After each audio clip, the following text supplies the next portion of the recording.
kisah Rasulullah yang tadi sudah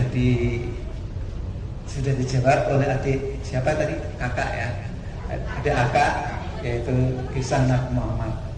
Jadi Nabi Muhammad itu terlahir dari anak yatim ya, karena memang waktu di dalam kandungan 2 bulan dalam kandungan bapaknya telah meninggal. Siapa yang tahu nama bapak dari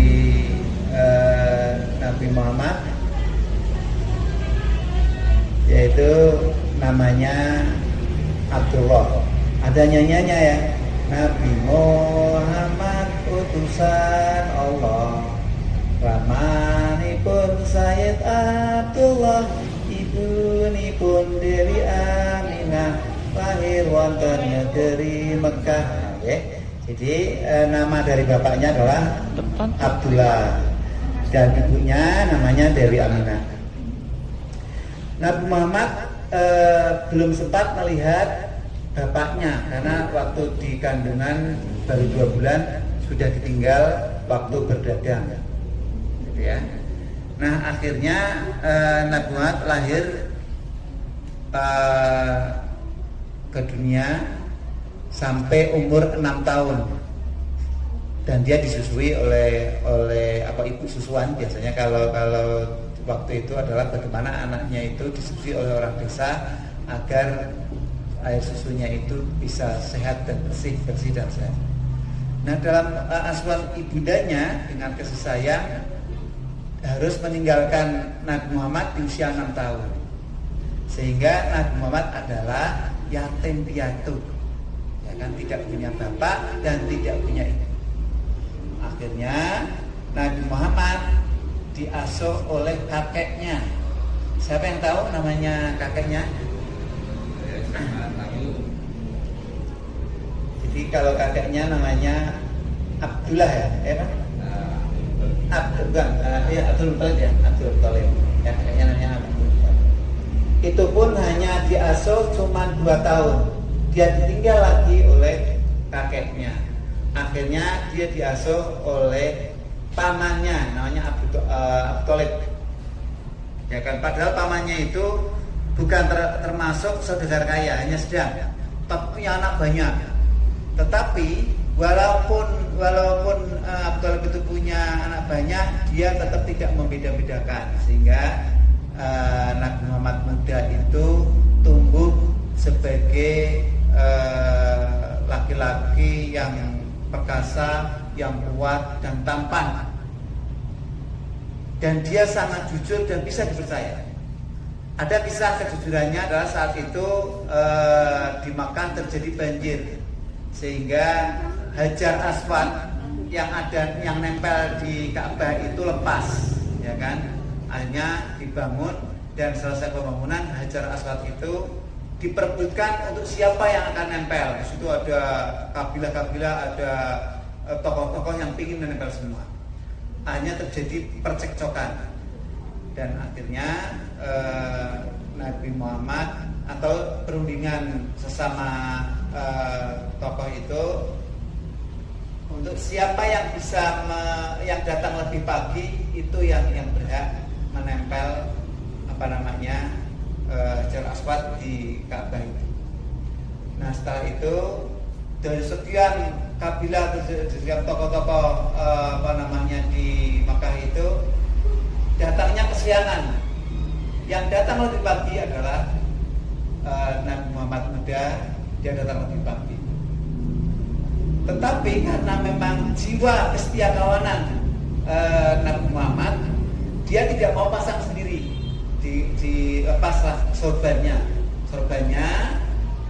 Seluruh kabilah itu bisa membawa, ya kan, dari kabilah A, dari kabilah B, dari ada kabilah, semua karena banyak gitu ya, hanya disuruh membawa bersama-sama gitu ya. Nah baru yang masang memang Nabi Muhammad, dan mereka merasa puas karena mereka merasa diorangkan. Tidak ada yang kuat, tetapi mereka sama-sama bisa merasakan untuk bisa memasang Hajar Aswad itu, ya kan. Jadi memang adik-adik walaupun yatim nggak usah khawatir, karena Nabi kita juga anak yatim, tapi dia menjadi orang besar, orang yang sampai sekarang menjadi Nabi kita, dan insya Allah di yaumil akhir dia akan memberikan syafaatnya pada Muhammad.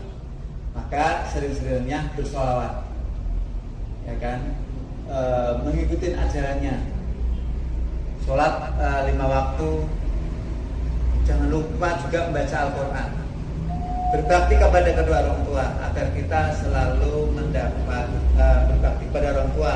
Kalau toh memang sudah tidak punya orang tua, siapa sekarang yang akan mendampingi adik-adik? Itu sebagai orang tua kita juga. Dan semoga kisah tadi memberikan semangat adik-adik, karena Nabi kita adalah juga yatim piatu dan dia menjadi pemimpin besar, pemimpin dunia. Karena memang Nabiullah itu seluruh sekarang Islam itu di seluruh dunia ada, dan sampai sekarang menjadi agama yang akan memberikan syafaat di yaumil kiamah nanti. Demikian adik-adik, semoga menjadi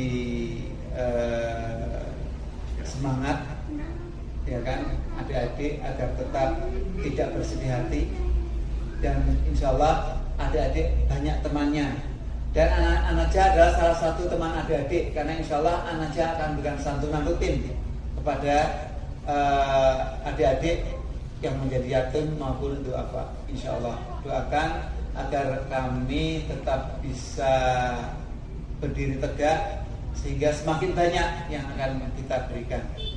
Begitu aja adik-adik. Wabillahi taufiq wal hidayah. Assalamualaikum warahmatullahi wabarakatuh.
Bisa apa bisa? Bisa. Yuk, sekarang Bunda mau tanya nih sekarang nih sama teman-teman. Yang bisa jawab pertanyaan Bunda nanti tak kasih hadiah. Siapa yang mau dapat hadiah? Gak ada yang mau. Hadiahnya aku simpan aja, mau pulang lagi. Ya. Nah, siapa nih yang mau dapat hadiah? Ayo, siapa? Gak ada, beneran gak mau dapat hadiah. Ini kayaknya malu-malu semua nih ya. Sekarang Bunda mau tanya, siapa yang tadi latihan puasa? Siapa tadi yang latihan puasa namanya? Acung. Siapa namanya? Dapat hadiah loh. Ini yang dapat hadiah emaknya ini. Yang dapat hadiah emaknya. Siapa yang tadi latihan puasa? Udin sini kakak sini. Yo, nggak apa-apa sama bunda sini. Yo. Kakak siapa ya namanya ya? Lihat sini. Ayo maju pinter. Sini. Ini gantengnya gak kelihatan kalau pakai fokus ya. Mas ganteng siapa namamu? Udin. Oh, Udin. Bukan. Namanya Mas Fahmi. Fahmi kelas berapa? Kelas 4 SD. Di mana SD-nya? Oh, di Kemasan. Oh, tetanggaan sama Bunda. Bunda rumahnya di Menjangan. Kamu di Kemasan ya? 5 menit kok ya. Nah, tadi siapa yang latihan puasa? Udin pinter. Sekarang satu lagi nih. Mas Fahmi sama Bunda Supi mau tepuk puasa ya, bareng-bareng ya. Oke, pelan-pelan. Tepuk puasa. Malam-malam kita bangun makan sahur. Dari subuh sampai maghrib berpuasa. Adzan maghrib terdengar, kita buka puasa. Sholat tarawih jangan sampai lupa. Bisa ya? Oke, coba tepuk puasa.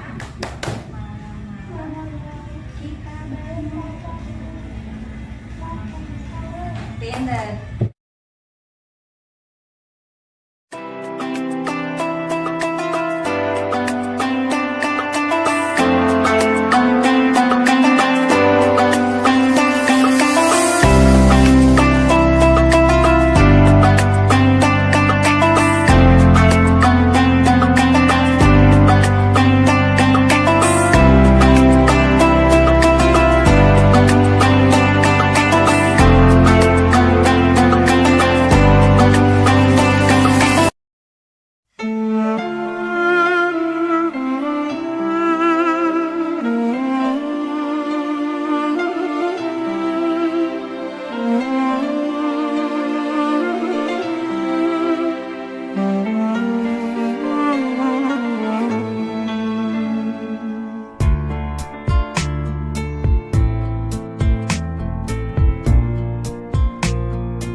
sehingga kita bisa menghadiri acara seminar anak yatim dan duafa yang diselenggarakan oleh KSTBS Kementerian Raja pada hari ini. Tidak lupa salawat dan salam terucapkan kepada Nabi Muhammad SAW, keluarganya beserta sahabat.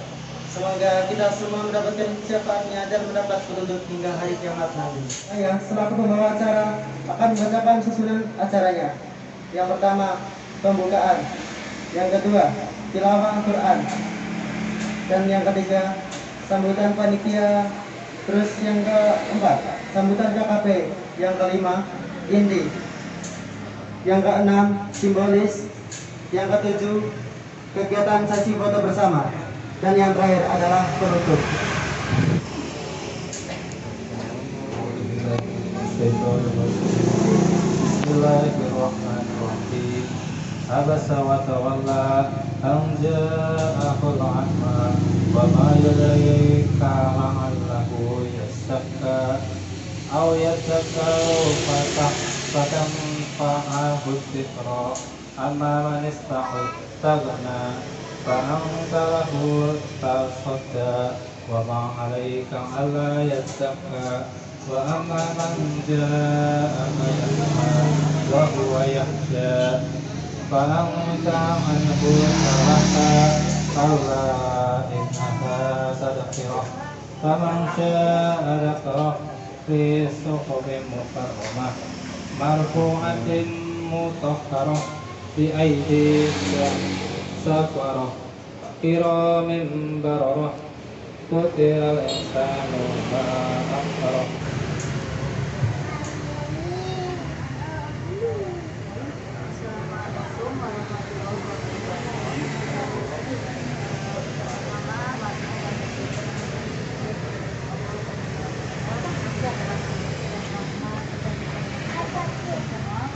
Sehingga pada sore hari ini kita bisa berkumpul bersama selalu bersama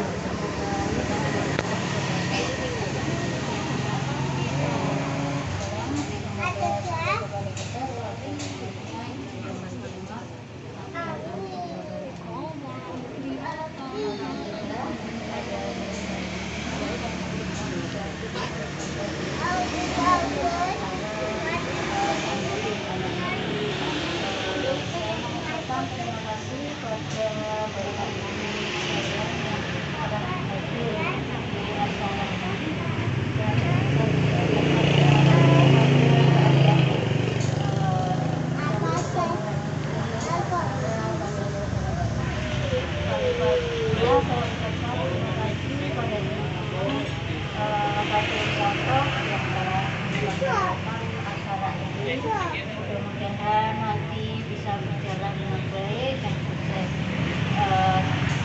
Semua apa yang teman-teman lakukan pada hari ini mudah-mudahan akan mendapatkan balasan dari Allah Subhanahu wa Ta'ala. Amin.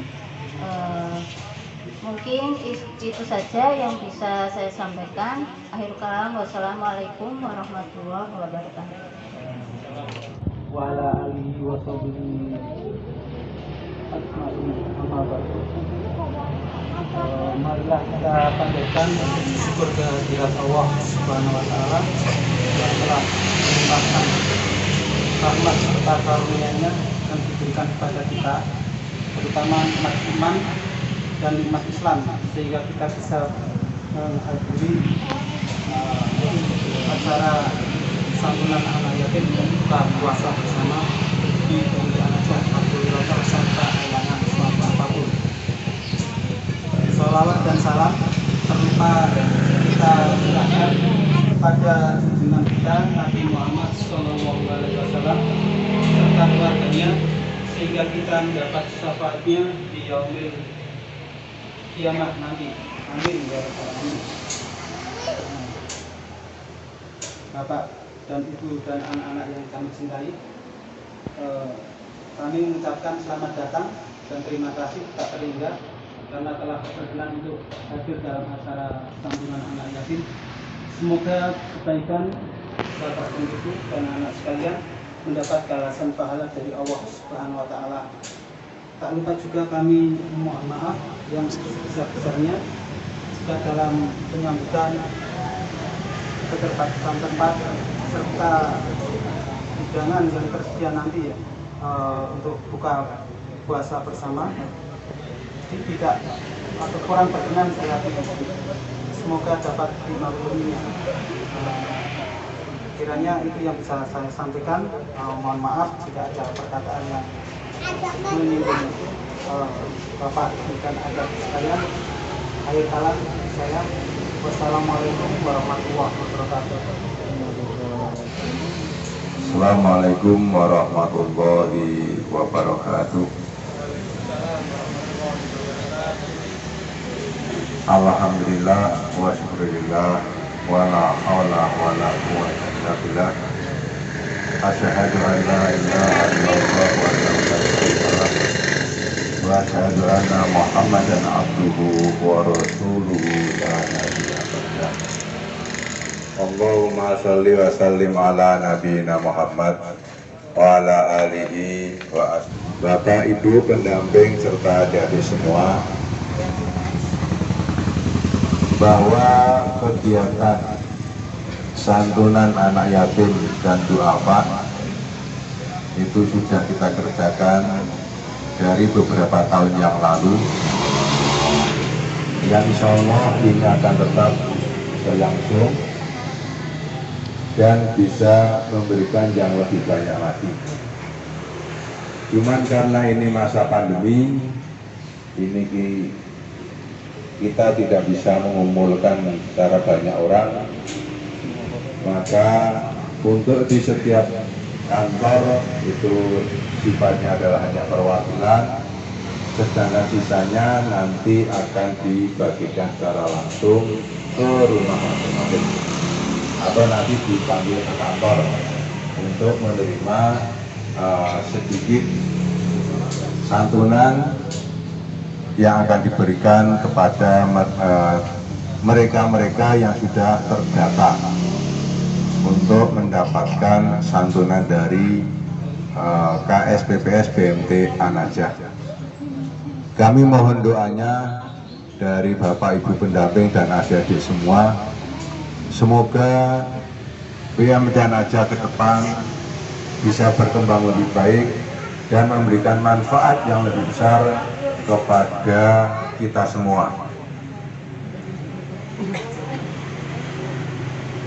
Untuk itu sekali lagi kami mohon doa restunya agar BMT An-Najah bisa berkembang lebih besar lagi, sehingga nantinya akan bisa memberikan manfaat yang lebih besar pula kepada lingkungan yang ada di setiap kantor BMT An-Najah.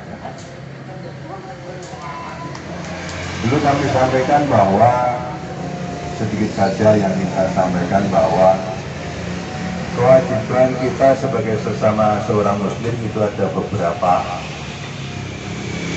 Yang pertama, kewajiban kita sesama muslim itu adalah yang pertama adalah menjawab salam. Jadi kalau ada salam dari saudara kita, maka kita yang mendengarkan itu hukumnya adalah wajib. Sedangkan orang yang memberikan salam itu hanya sunnah saja. Maka tatkala saudara kita mengetuk pintu dengan menjawab salam atau kita bertemu dengan menjawab salam, maka kita hukumnya wajib untuk menjawab salam. Karena salam nanti ada beberapa macam, ada yang pendek, ada yang menengah, ada yang panjang. Kalau ucapannya assalamualaikum, dijawab dengan waalaikumsalam. Assalamualaikum warahmatullahi wabarakatuh, dengan jawaban waalaikumsalam warahmatullahi wabarakatuh.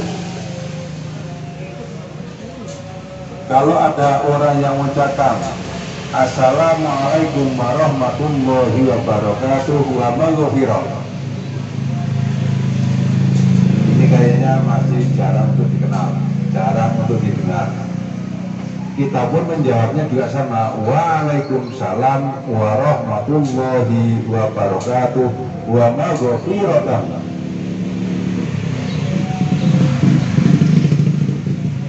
Ini adalah merupakan menjawab salam adalah merupakan wajib. Yang kedua adalah kewajiban kita kepada sesama kita mendoakan tatkala orang yang sedang bangkit atau wahing.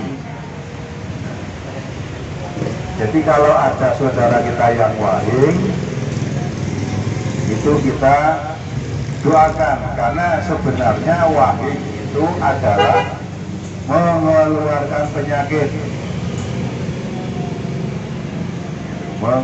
penyakit. Maka orang yang bangkis itu kita doakan agar supaya penyakitnya hilang. Jadi kalau ada orang wahing ahing gitu, itu kita doakan.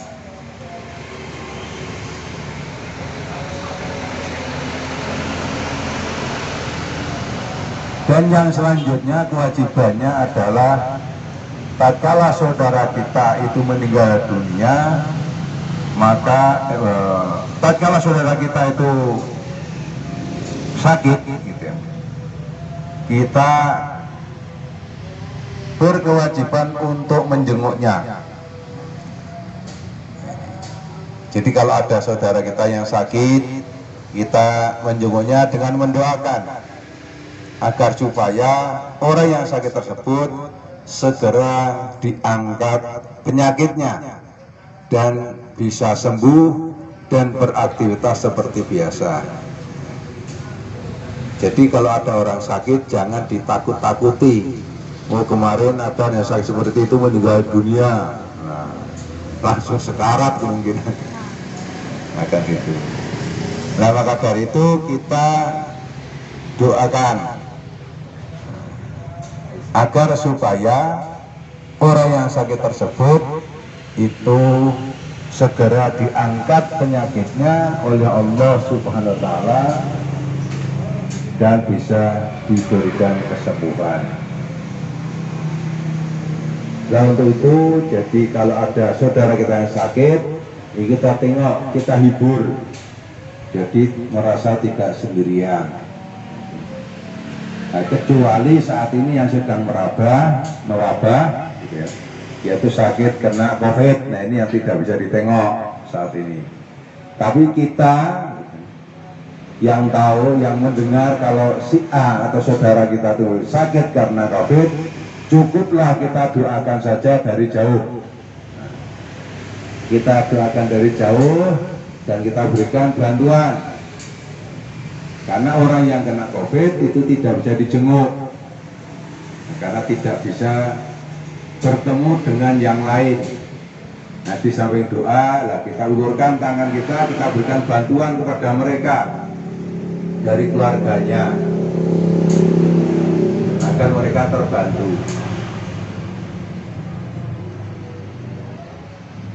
Yang selanjutnya adalah tatkala saudara kita itu meninggal dunia, ya ini kewajiban kita adalah agak banyak ini. Jadi yang pertama adalah memandikan, mengkafani, menyolatkan dan menguburkan. Ini adalah kewajiban kita sesama muslim.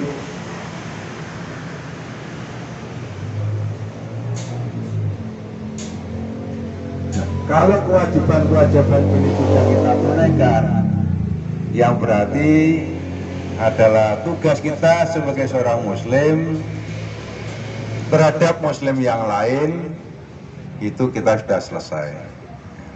Nah maka dari itu sebenarnya bahwa Islam itu mengajarkan kebersamaan, jadi tidak sendiri. Jadi Islam mengajarkan kebersamaan, semuanya bersama-sama, tidak sendirian. Bahwa Nabi Muhammad SAW membawa ajaran dari Allah itu dalam rangka untuk kita saling membantu sama yang lain.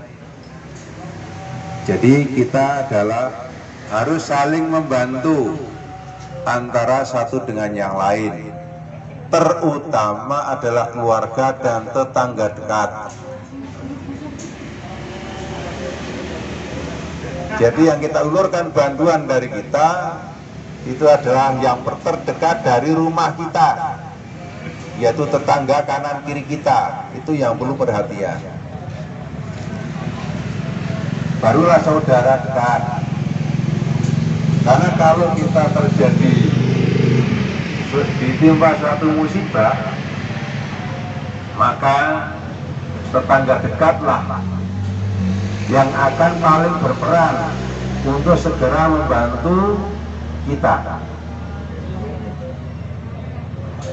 Jadi tetangga dekatlah yang pertama-tama akan memberikan bantuan kepada kita.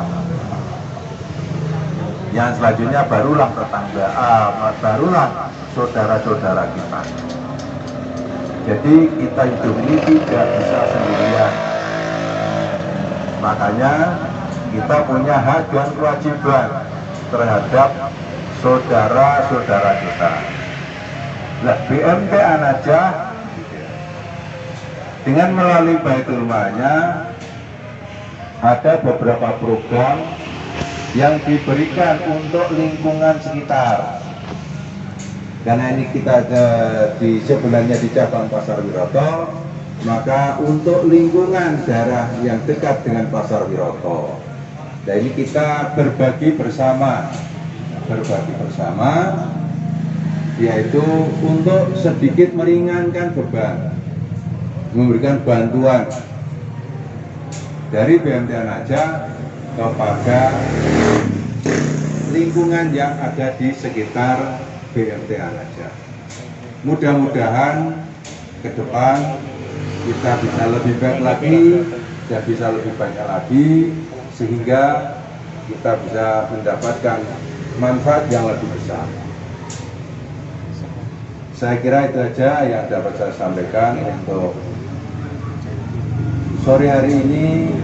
Semoga apa yang saya sampaikan ini menjadikan pengertian bagi kita dan kita bisa mengamalkan sesuai dengan kemampuan kita masing-masing, dan kita selalu mendapatkan barokah dan ridho dari Allah Subhanahu wa Ta'ala. Demikian, terima kasih.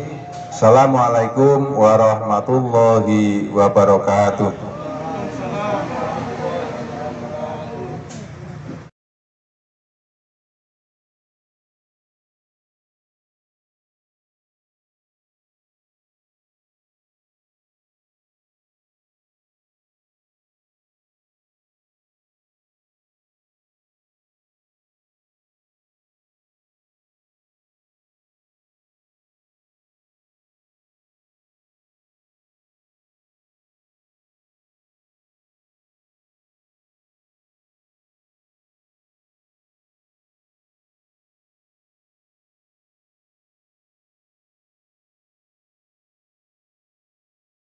Dan saudara kita di penghujung acara pada hari ini, yaitu acara penutupan.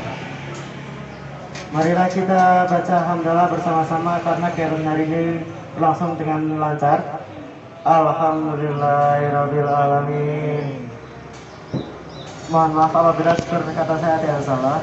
Mohon dimaklumi karena kesempurnaan hanya milik Allah. Nun wal qalbi wa masturun. Wassalamualaikum warahmatullahi wabarakatuh.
membacakan susunan acara pada sore hari ini.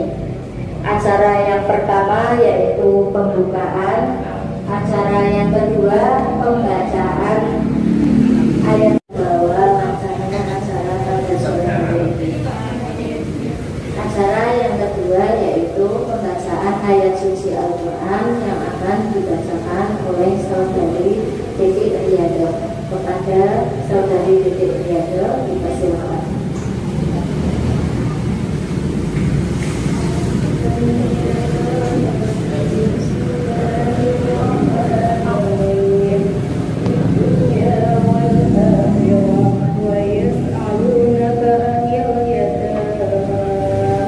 Kurang pas baik itu sarana maupun prasarananya, saya sekali lagi saya mengucapkan mohon maaf ya kepada bapak-bapak ibu.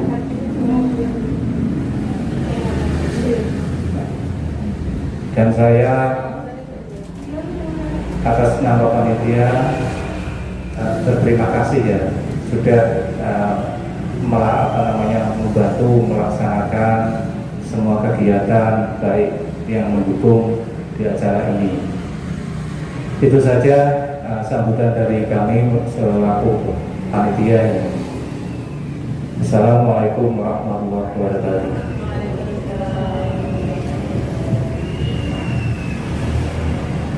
Sambutan selanjutnya yaitu dari Kepala Kantor Pelayanan BMT An-Najah Doro yang akan disampaikan oleh Bapak Muhammad Rosyidi. Kepadanya dipersilakan. Assalamualaikum warahmatullahi wabarakatuh. Alhamdulillah alamin. Wassalatu wassalamu ala asyrofil anbiya'i wa ala alihi wasallam. Alhamdulillah, dalam suasana cerah hari ini, sore hari ini kita bisa berkumpul kembali dalam acara santunan anak yatim dan juga serta sebuah pembagian sembako tetangga ya dari BMT An-Najah. Dan itu alhamdulillah acara rutinan tahunan dari kegiatan BMT An-Najah baik dari sosial dan kaumnya, yaitu kajian dari Ibu Ustazah Maidarai. Didengarkan ya adik-adik. Bismillahirrahmanirrahim. Assalamualaikum warahmatullahi wabarakatuh. Waalaikumsalam warahmatullahi wabarakatuh. Alhamdulillahirabbil alamin wassalatu wassalamu ala asyrofil anbiya'i wal mursalin wa ala alihi wa sahbihi ajmain. Rabbi shrah li sadri wa yassir li amri wahlul 'uqdatam min lisani yafqahu qawli. Amma ba'd. Yang kami hormati pengurus sekaligus CM BMT An-Najah Bapak Agus Kuncoro SE, yang kami hormati segenap panitia SAY tahun 1442 Hijriah KSPPS BMT An-Najah dan tim KP Ndoro yang dengan semangat memfasilitasi terselenggaranya SAY di KP Ndoro. Alhamdulillah pada sore hari ini kita bisa bermuwajahah, bisa bersilaturahim dalam keadaan sehat walafiat. Adik-adik yang beda banggakan, dari adik-adik ini siapa yang berpuasa hari ini? Masya Allah, berpuasa semua ya adik-adik ini ya. Puasanya puasa duhur, asar atau maghrib? Maghrib? Maghrib atau duhur? Apa asar? Maghrib, adik? Hah? Maghrib, adik? Maghrib. Alhamdulillah, solih-solihah semua ya. Sudah puasanya sehari penuh. Adik yang sama ibunya sudah puasa belum ya? Belum, masih paut ya Bu. Alhamdulillah. Saya panggilnya anak-anak aja ya, karena ini beda anak-anak ini anak-anak kita semua ya. Alhamdulillah bahwa kegiatan SAG ini kita lakukan setiap tahun oleh KSTPSD MTA Najah. Ini dalam rangka tujuannya adalah untuk berbagi bahagia kepada adik-adik semua ya. Oke, untuk kesempatan kali ini izinkan ya Bu Ida berdiri aja ya, karena kalau duduk itu banyak adik-adik yang Bu Ida banggakan. Bu Ida ingin bercerita ya. Ada seorang pemuda itu soleh ya, tinggalnya di negeri jauh. Di mana? Di negeri Yaman. Tahu Yaman di mana? Tidak. Yaman itu ya kalau naik motor mabur ya, kalau naik pesawat itu sampai 13 jam. Jadi jarak kalau dari Indonesia naik pesawat ke Mekah itu sekitar 9 jam. Nah ini masih jauh lagi di Yaman. Nah ini di situ ya, pada zaman Rasulullah hidup seorang pemuda soleh yang bernama Uwais Al-Qarni. Uwais Al-Qarni ini hidup bersama ibunya. Jadi sudah nggak punya bapak ya. Ini adik-adik juga nggak punya bapak ya. Ada yang masih punya bapak? Enggak. Nah ini, jadi Uwais Al-Qarni ini hidup bersama ibunya, hidup dalam suasana kemiskinan, ya. Mau beli baju aja nggak bisa, gitu ya. Nah, suatu hari ibunya itu bilang sama Uwais Al-Qarni, nak, ada satu keinginan ibu yang belum terlaksana. Sementara usia ibu itu merasa sudah tidak lama lagi. Kemudian Uwais Al-Qarni bilang, apa itu Bu?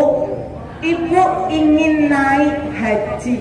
Nah, naik haji dari Yaman sampai ke Mekah itu membutuhkan waktu yang tidak singkat. Ya, kalau berjalan juga jauh. Ya, jadi kemudian Uwais Al-Qarni karena beliau itu saking taatnya pada ibunya, dijawab, insya Allah Bu, musim haji tahun ini ibu naik haji. Kemudian Uwais Al-Qarni berpikir, Uwais Al-Qarni ini seorang pemuda soleh tapi punya cacat. Ya, cacatnya dia itu punya penyakit kulit.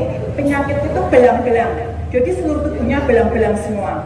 Nah, kemudian sementara ibunya lumpuh. Jadi kalau ibunya itu ingin naik haji, Uwais harus apa? Harus menggendong dari Yaman ke Mekah, kemudian sampai ke Madinah. Coba adik-adik bayangkan. Adik-adik sanggup enggak kalau untuk disuruh menggendong bapak ibu? Belum ya, karena masih kecil ya. Menggendong adiknya, punya adik enggak? Enggak. Yang punya adik, cong gendong adiknya enggak?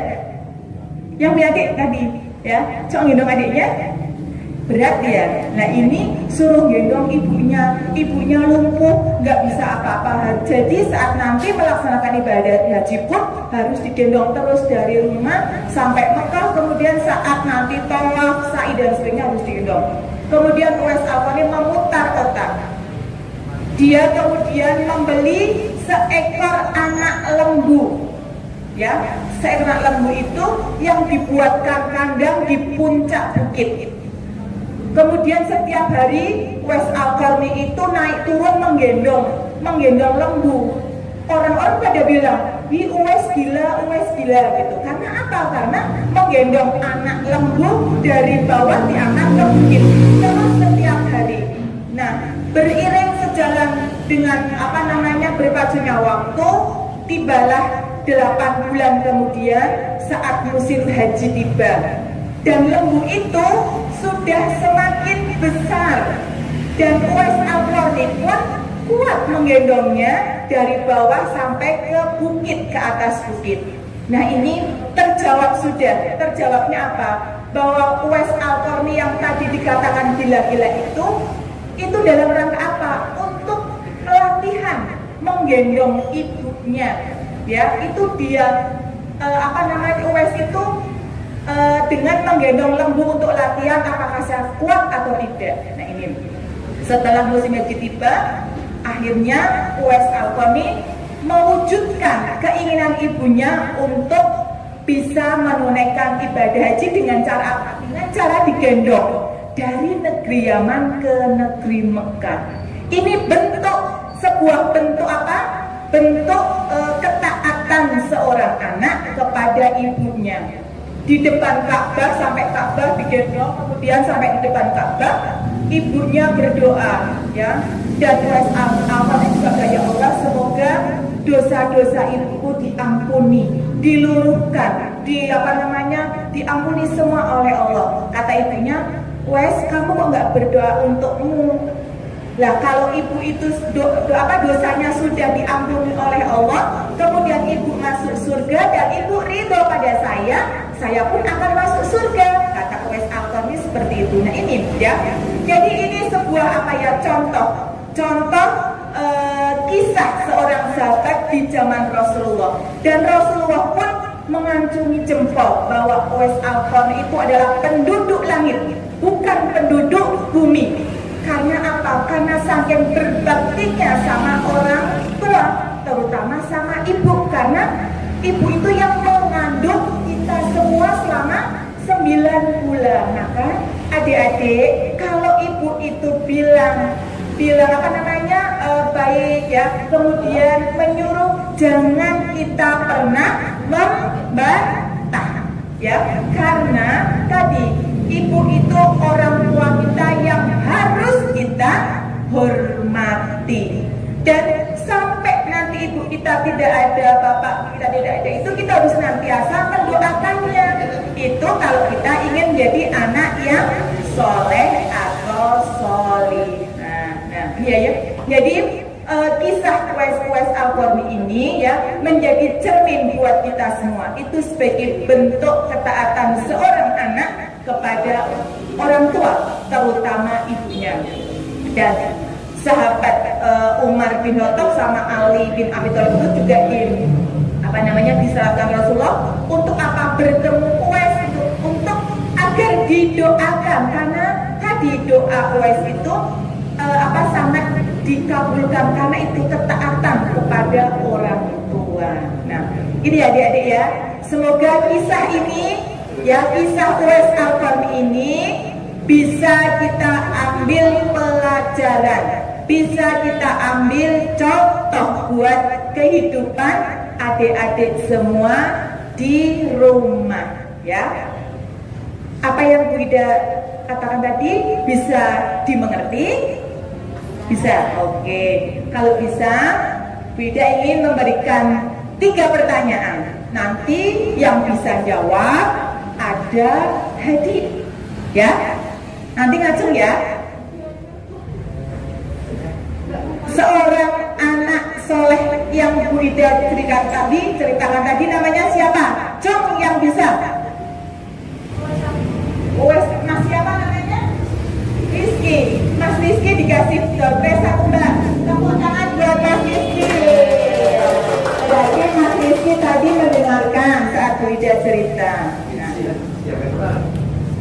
Akulah para pencarimu ya Allah, akulah yang merindukanmu ya Rabbi. Tunjukkanku jalan yang lurus untuk ku tapakkan langkahku. Akulah para pencarimu ya Allah, akulah yang merindukanmu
lagi ku lukis rasa Ramadan yang indah kini telah tiba. Bulan penuh berkah, rahmat dari Allah, meski dalam suasana berbeda. Cobaan demi cobaan melanda, kita bersama namun tak lagi sama. Jarak memisahkan, semua telah berbatas. Ini ujian bagi kita. Bismillah cinta, percaya padaku, percaya cinta, yakin kita bisa lalui semua segala cobaan yang datang mendera. Bismillah cinta, panjatkan doa pada yang kuasa, bersujud padanya dengan air mata. Insya Allah Ramadan membawa hikmah. Bismillah cinta, percaya kita.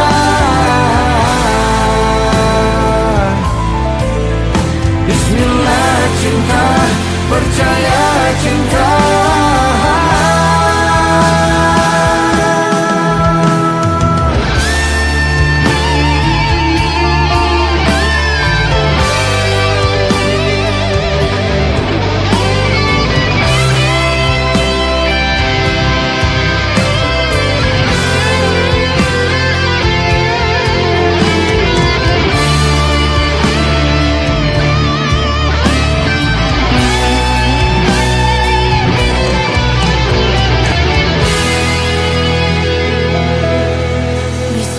Cinta, percaya padaku, percaya cinta, yakin kita bisa lalui semua segala cobaan yang datang mendera.